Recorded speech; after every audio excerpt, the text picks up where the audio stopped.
গান্ধীরা এই গভীর জঙ্গল, জঙ্গল থেকে বেরিয়ে এলাম। বহুত বড় জঙ্গল, এখানে ভেসে গেছি আমরা। জঙ্গল দেখাইছি আমার জঙ্গলে।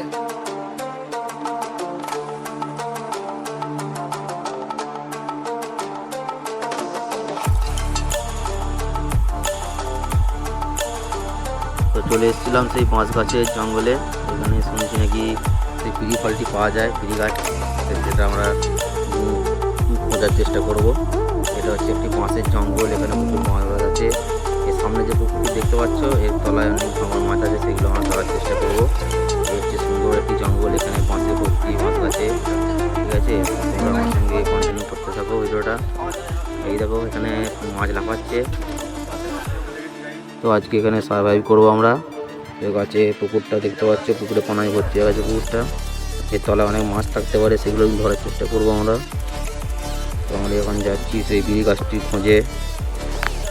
সামনে জঙ্গলে এখন কি হয় কে জানে। এই জঙ্গলটা যত দেখতে সুন্দর, ততই এখানে খতরনাক ভয়ঙ্কর জীবজন্তু থাকে।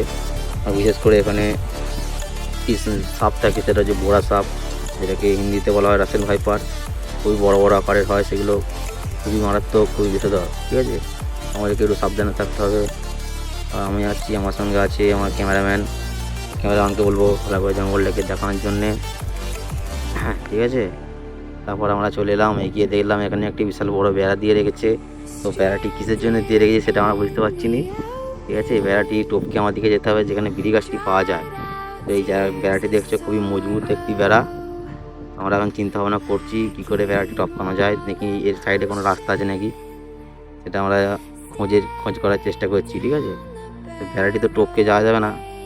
ঠিক আছে, তো দেখি এই যে সাইডে রাস্তা ছিল, আর বন্ধু দেখলো সাইডে রাস্তা আছে, এই রাস্তা দিয়ে আমরা এগিয়ে যাচ্ছি। দেখি কিছু পাওয়া যায় নাকি এখানে। যে খতরনাক যদি কিছু পাওয়া যায় তো আমাদের সঙ্গে আমি শেয়ার করব। এই পুকুরের জলটি খুবই নোংরা হয়ে গেছে, এখানে হলে আমরা জলটা একটু খেতাম।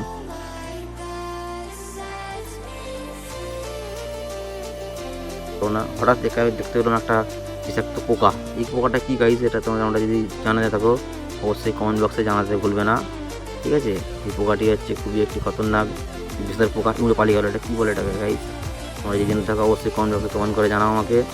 ঠিক আছে, আর তারপর আমরা এগোতে থাকি জঙ্গলের দিকে। জঙ্গলে খুবই রাস্তাটা পরিষ্কার করতে করতে আমরা এগিয়ে যাচ্ছি। হঠাৎ এখানে একটি ভয়ঙ্কর কিছু দেখতে পাবো, তো আমার সাথে থাকো। ঠিক আছে, আর এখানে একটা খতরনাক কিছু আছে, কী আছে এটা সেটা আমি এখন দেখছি গাইস।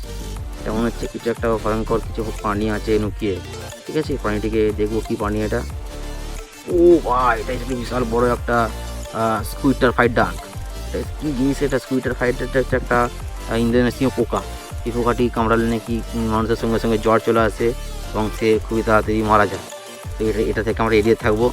ঠিক আছে, তো আমার সঙ্গে আছে আমার ক্যামেরাম্যান বন্ধু।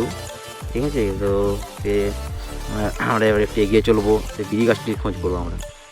পোকাটিকে তো আমরা দেখতে পাবো না, এখানে পোকাটি সরে গেছে আমাকে দেখে। ঠিক আছে, এই পোকাটি খুবই খতরনাক হয়, ঠিক একবার কামড়ে দিলে এই যে একদম পুরো জ্বর হয়, জ্বর থেকে মৃত্যু। তারপর আমরা সেই বিড়ি গাছটির খোঁজ করবো, যেটা যেন আমরা এসছি জঙ্গলে। হঠাৎ আমরা দেখতে পাই সেই অমূল্য বিড়ি গাছ। এই বিড়ি গাছটি হচ্ছে একটি বিড়ি ধরা আছে। এই দেখছো বন্ধুরা, এই যে বিড়ি, এই যে গোড়াতে একটা বিড়ি হয়েছে, এই যে বিড়ি, এটা হচ্ছে বিড়ি ফল। এই বিড়ি ফলটি যদি আমরা পান করতে পারেন না, এটা আমাদের শরীরের যত যাবতীয় রোগ আছে সবই একবারে ছেড়ে যাবে। বহুত একটি কার্যকরী ওষুধ বলতে পারেন এটা। তো এটা খাওয়ার জন্য লাগবে একটু আগুনে। সেই আগুনটি আমরা কোথায় পাবো? এই জঙ্গলে তো আমার কাছে আগুন নেই। তো আমি একটু আগুন জ্বালানোর চেষ্টা করবো। যেমন হচ্ছে তোমার আগেকার দিনে আদি মানুষরা আগুন জ্বালাতো, কাঠে ঘষে ঘষে আগুন জ্বালাতো। আমিও সেরকম আগুন জ্বালানোর চেষ্টা করছি। আগুনটা আমরা ঘষে কাঠে ঘর্ষণ লাগিয়ে আগুন জ্বালানোর চেষ্টা করছি গাইস। যদি জলে তো বিট আমরা খেয়ে আমার অনেক কিছু উপকার হবে আমার জঙ্গলে সার্ভাইভ করার জন্য। ঠিক আছে, হঠাৎ আমি গাইস আগুন চলেছিল, আগুনটা জ্বালিয়ে বিড়িটা খেলাম। খেয়ে খুবই একটু শান্তি হলো। মানে এত দূর এসে যে একটা ক্লান্ত হয়ে গেছিলাম, বিড়িটা খেয়ে একটু শান্তি পেলাম, শরীরে একটু এনার্জি বেড়ে গেল ভাই। ঠিক আছে, সেই বিড়িটি আমি বলবো যারা খুবই অসুস্থ আছেন, তাদের খুবই রোগে ভোগেন আপনারা, এই বিড়ি ফলটি যদি আপনারা এখান থেকে সংগ্রহ করে খেতে চান তো খেতে পারেন, তাহলে আমাদের খুবই উপকার হবে। আপনার অনেক রোগ থেকে বাঁচতে পারবেন এই বিড়ি থেকে।